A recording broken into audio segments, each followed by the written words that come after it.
In this video, I'm going to show you how to activate Discover Credit Card. If you're watching this, chances are you've just received your brand new credit card. But here's the thing, that card is pretty much useless until you activate it. Before we dive into its activation methods, let's make sure you have everything you need. First off, you'll obviously need your physical credit card itself.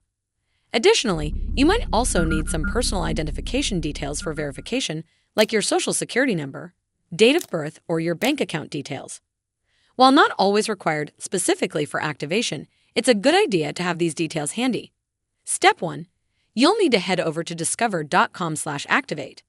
Once you're there, you'll need to enter your card number, expiration date, date of birth, sequence ID number, and the last 4 digits of your social security number to verify your identity. After that, follow the prompts to complete the activation process. Well, that's how you activate your Discover credit card.